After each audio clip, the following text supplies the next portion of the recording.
So you have a overstock on Amazon FBA and you want to recall. So whatever reason that there's a big list of reasons that you want to recall, okay? We don't want to go into that. What are the options you have? So let me show you how to do it and the options as well. So once you have logged into your Seller Central, you can go directly to the inventory, or if you just want to filter out FBM listing, then you can go straight to FBA inventory. Okay, that will filter out all the FBM listings straight away.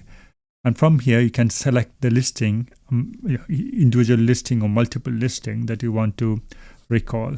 So I'm just going to show you. So this one, if I click on this one listing, and you can see there is a bulk action option there, a box. So from here, from the drop down, you can create a removal order. So click on that.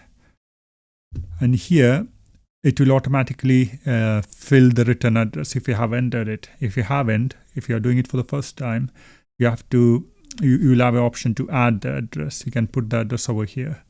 And here you can see the method of removal. So there is 3 options. Liquidation, that means Amazon will sell your stock basically, but it will be like, you'll get around 10 to 15% of the retail value of the stock. If I click on retail, you can see that's what they mention over here.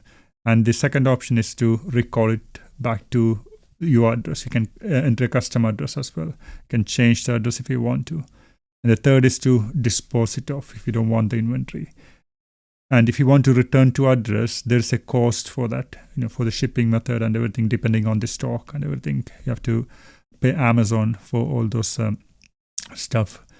And you can put a removal order ID. This is just for your identification. If you want to put some reference, you can put that reference over here.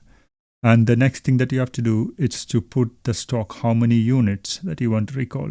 Do you want to recall the full or some, whatever unit you want to do that, you can put the quantity over here. And then click on review. Just going to put 1. And then click review, and it will fill all the details. And if you click confirm, that will make that order process go through it. That means depending on how busy the warehouse is, FBA warehouse, you will be notified. You will get a email stating, okay, you have dispatched, and all those details you will be sent through the email. Okay? And that's how you do it. Let me know if you have any questions or comments. Thanks a lot for watching.